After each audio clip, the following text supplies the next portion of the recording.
Okay, so we have 3 trig identities to verify.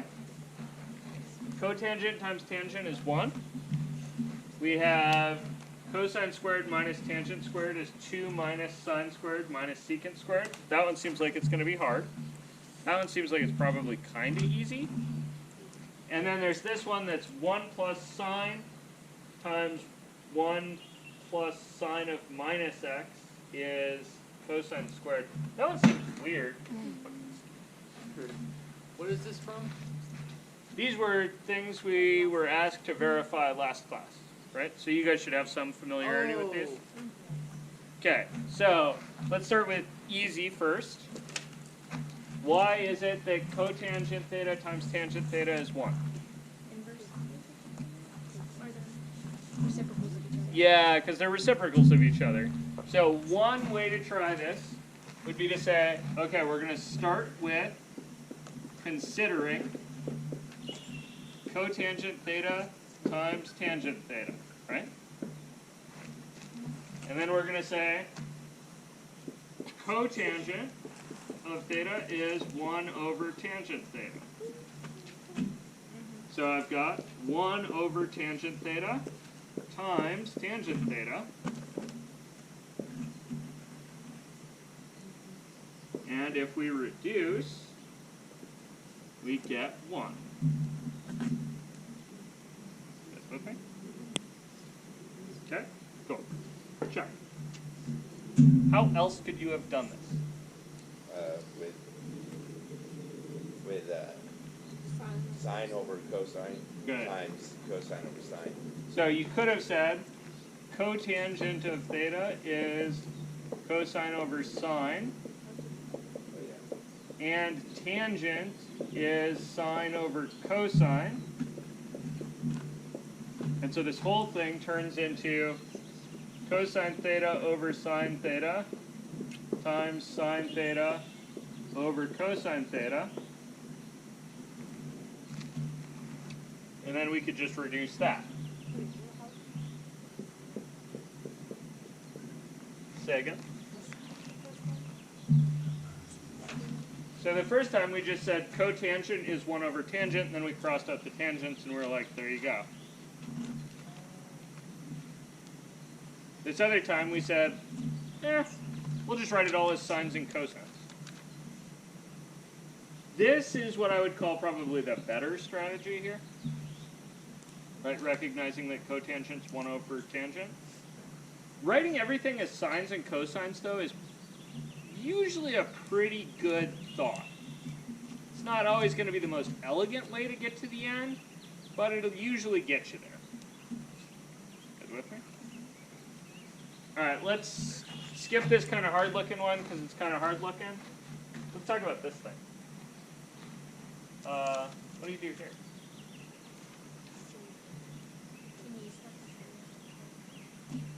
I'd like to use the Pythagorean identity, but I'm starting with this side, right? Yeah. So I'm saying, all right, we're going to consider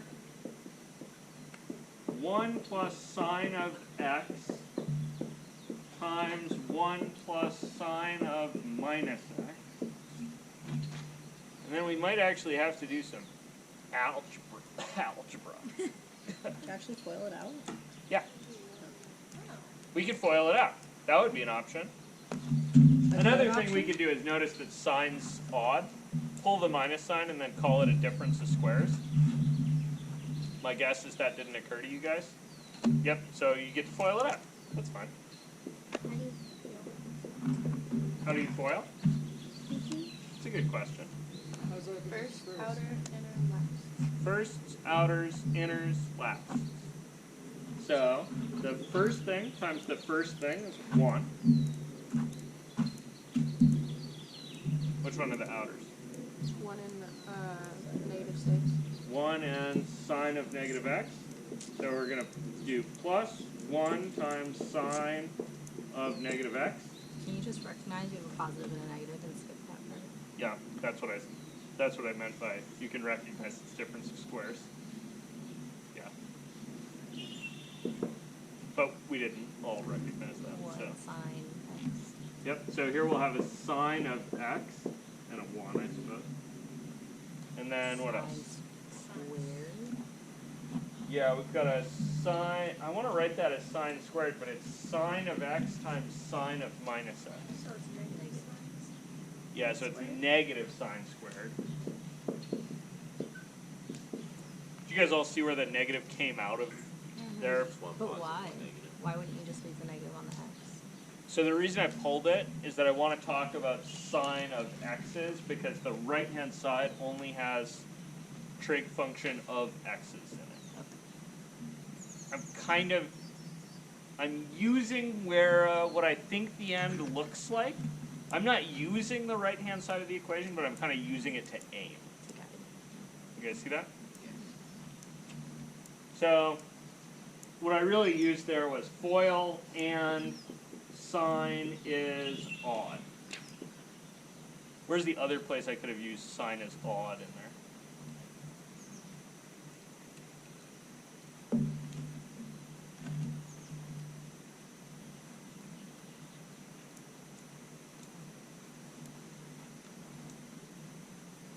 At the very beginning. Just talk, Colin. Isn't the 1 times sine with the negative x in? Yeah, right here I've got a negative inside of sine, right? The fact that sine is odd means that you can take that negative and bring it outside. Right, so you can go like, whoop. And then we can see what Tara said, which is these two pieces cancel. You guys see that? So that was a reduce. I guess we could call that cancel maybe more appropriately. So I've got a 1 minus sine squared of x now.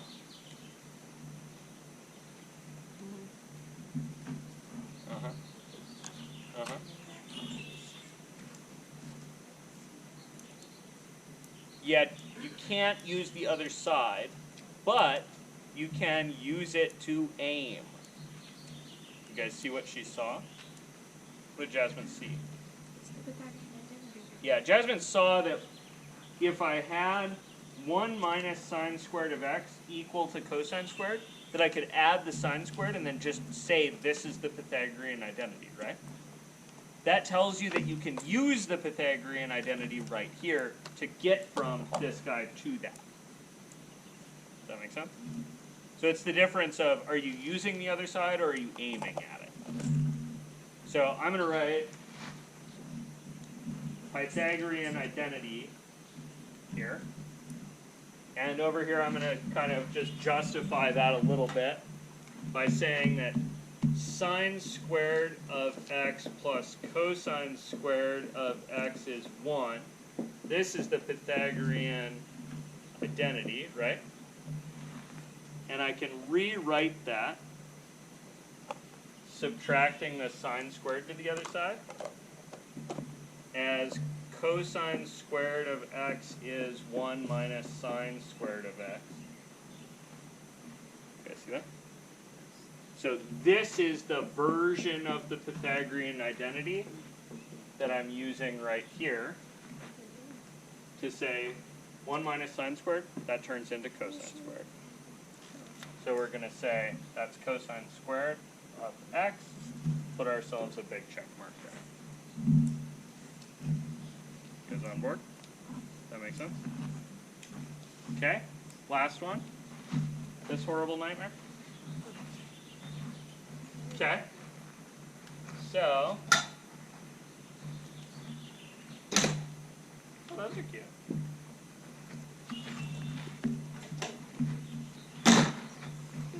Sorry, I just want to be free and clear of distractions for this one.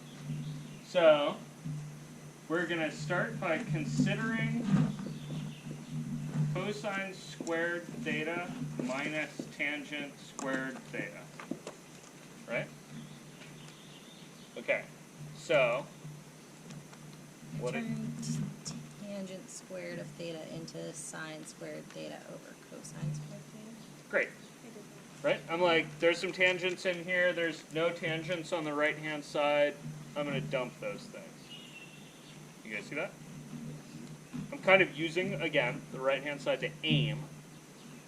So I'm not wandering around in the dark. I got some directions that boulders over there. And so I'm going to walk in that direction. So we're going to be like, okay, so tangent theta is sine theta over cosine theta. So that's going to get me to cosine squared theta minus sine squared theta over cosine squared theta. And I wanted the same denominator, Okay. so I made cosine squared theta over cosine squared theta, because it's 1. This guy? Yeah. I put it over 1 and then turned the cosine squared with the Pythagorean theorem into 1 minus cosine squared theta. I did the other to the other side, 1 minus sine squared theta. I made And then I got stuck right there. 2 cosine squared theta over cosine squared theta. So like So it should be cosine to the 4th. Yeah, I almost did that, but then That's why I didn't do it that way. Yeah, so if you're trying a common, if you're looking for a common bottom here, right, the common bottom is cosine squared. So this guy would need a cosine squared top and bottom, and it's multiplied. So you're going to get you're going to have 2 cosines times 2 more cosines would be 4 cosines total on the top. It's not a particularly bad idea, but there aren't any cosines to, well, there's nothing to the 4th over there, yeah. right? So I know that I'm going to have to do something to get rid of that eventually. Maybe I'll just do it here. You guys see that? There's no cosine squareds on the top over there. Where is there a cosine squared over there? Yeah, in secant. It's in the bottom, right? Okay, well, at least I got a cosine squared in the bottom here. That's something, right? Okay. Well, I don't know. What do you guys see that you might need to use? Pythagorean identity. Okay, where are you going to use the Pythagorean identity? I used to Cosine squared.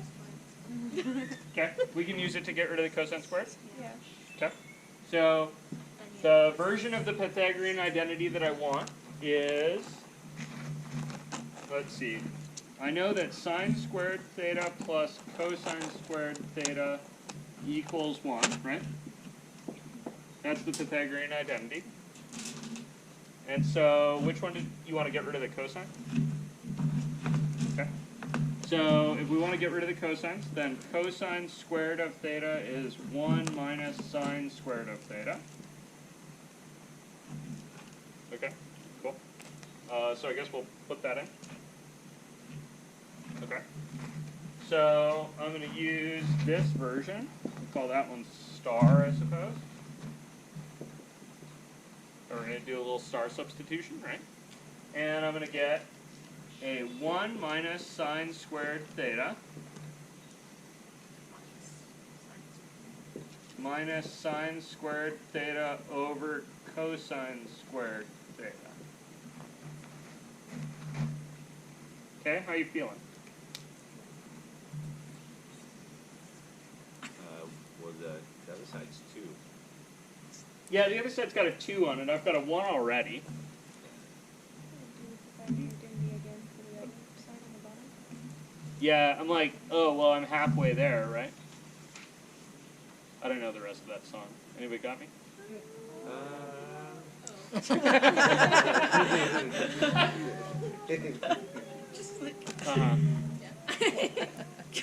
Thank you, ladies.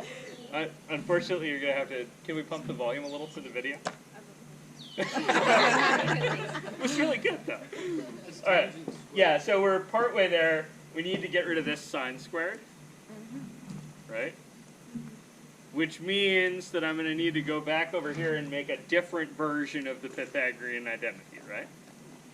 You guys see that? So I'm going to call this one, I don't know.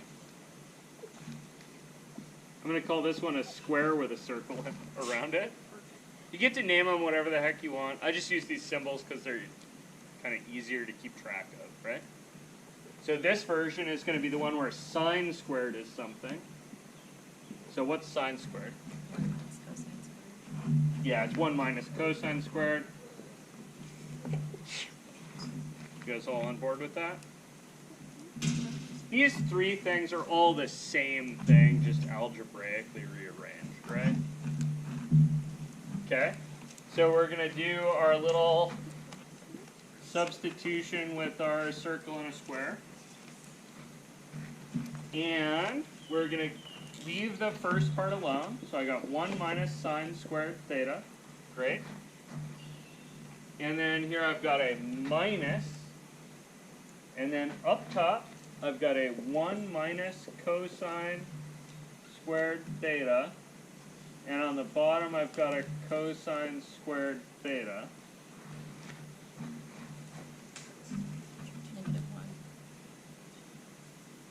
-1. -1. No. You want to do some canceling, right? Yeah. Does it matter? Yeah, that you the wanna cancel the cosine's cosine. negative, though? What's that? Does it matter that the cosine's negative? Not so much. What does matter is that there's this 1 in the way. You guys see that? Like,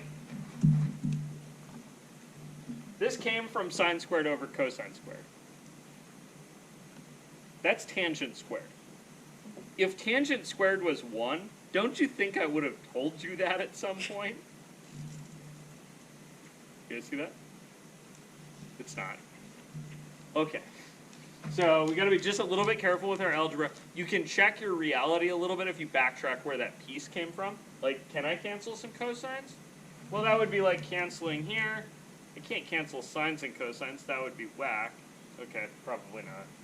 There's something weird going on, right? So what I can do is split that fraction.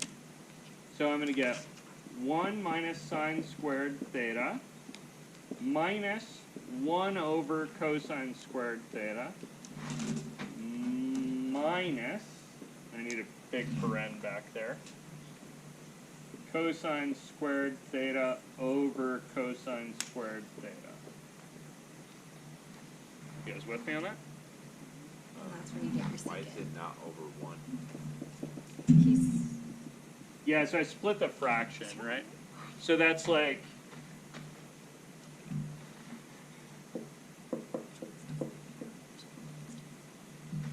two over 6 plus 4 over 6. you guys see that? Never mind. It amounts to, right? If you have pizzas on 2 tables to split, right? Do you bring them to one table and then split them? Or do you split them at each table and take your pizza home? I don't know, it doesn't matter, right? You see that? Okay, so over here I split my fraction. Do keep in mind that you can only split fractions across addition on the top. If you had addition on the bottom, you can't do that. It doesn't work. Cool? So we split our fraction up, and then we're like, oh hey, cosine squared over cosine squared. That cancels, so that piece is 1. So I do here a little bit of arithmetic, and I got 1 minus sine squared theta minus 1 over cosine squared theta minus is plus, and that's a 1. So now you can reduce. And then I get to write this line, which is always fun. 1 plus 1 equals 2. Right? And I write 2 minus sine squared theta minus 1 over cosine squared theta. Which is secant squared. And then that thing's secant squared. Ah! Gross! So I go over here. And I write definition of secant. So I get 2 minus sine squared theta minus secant squared theta. Right? And that is a trig identity, right? You could add this to your list. But that would be really dumb, because this doesn't come in handy very often. You guys see that? Like, you're not really likely to have a cosine squared minus a tangent squared and need to turn it into sine squareds and secant squareds. Like, that's probably not a thing you're going to have to do. So, is it useful to know how to do this? yeah, I want you to have some facility with these. Is this one particularly useful? Probably not. You guys good with that? No. Yeah, of course. Let's get out of the way, she says. Okay, so what is clutch to doing these? Because it's easy to watch me do these. Why is it easy to watch me do these? Yeah, because I gave them to you, which means I have thought about them. Yeah, and also you don't have to think while I'm working up here, right? You guys ever watch the Lockpicking Lawyer on YouTube? Yes? Okay. Go watch a lockpicking lawyer video. Just anyone, pick one. He opens locks in like less than a minute, most videos. You know a video is going to have a bunch of complaining about the quality of locks if it's more than 3 minutes long. Right? It's not that it takes him more than 3 minutes to open anything. It's that he will spend 7 minutes complaining about the quality. Which is great. Right? So, that same principle applies here, right? Locks don't open in 3 minutes. Right? If you don't pick locks all the time, they take forever to open or you can never open them, right? Same principle applies here. I'm like, this is a thing I'm good at. It's easy to watch me do it. You guys need to develop this skill on your own. And that means that you have to be okay being a little annoyed. You guys with me on that? Yeah. The primary skill here is not mathematical manipulation. It is persistence in the face of not quite figuring it out. You guys good with that? It's not that you can't figure it out. It's just that you haven't figured it out yet. You guys can all do these. You can get good at this. But it takes time and it takes practice. You guys cool? Okay. If you get frustrated, put it down and walk away for a minute. Don't throw your controller through... Oh, sorry, that's Dark Souls. Don't get mad. Don't get mad. Don't get worked up. It's not an evaluation of your self-worth thing, right? If it's not going well, put it away for a minute, go someplace else. Try to turn everything into sines or cosines. Maybe try the other side, right? Don't try them together, but you might be like, oh, well, I can't make this one work. Let me work with this one instead. Right? There's strategies you can try. What about doing everything in sines and cosines and stuff? Yeah, you can dump everything into sines and cosines. That's not a bad idea. It sometimes makes a mess, but sometimes you can get it that way. If there's squares in them, go to your Pythagorean identity. If there's a sum in it, you go to your sum of angles identities. If there's, sine of minus theta someplace, you're going to need to know whether sine's even or odd. Do you ever refer to identities in like a sheet or a book or anything like that? Is that ever useful? No, I don't do it. Well, is it useful for people to do that? Or not really? I don't think so, but some people do. So what's a better way of doing it? Figure it out. Just by trying different paths, and if you reach the end, go a different way? Yeah, I think the biggest thing that you get, the biggest thing that makes people good at math is whether they're interested in playing with puzzles. If I want to know whether somebody's, if students ask me whether they're cut out for a math degree, the very first thing I do is hand them one of these little puzzles that I have. Yeah, if you get frustrated and snap it, math's not for you. That's okay. There's other careers. You don't have to do math. If you sit there and whether you can figure it out or not, if you sit there and play with it and can't put it down until it's done, that's when I know you're going to be good. So does that mean that if you do that, that'll make you quicker? Yeah. Okay. So, and that's why I don't like people to rely on tables, because they're not exercising their mind. If I wanted the answer, I can look it up on Wolfram Alpha. That's why I don't use tables. If I'm like, I don't have time for this today, I'm not going to a book, I'm going to Wolfram Alpha. Free plug for Wolfram Alpha. That's why you don't use unit circle. Yeah, I also don't use the unit circle. That's probably partially just that I hate that thing, but I just don't like big blocks of memorization. I like to know why something's true, not what is true.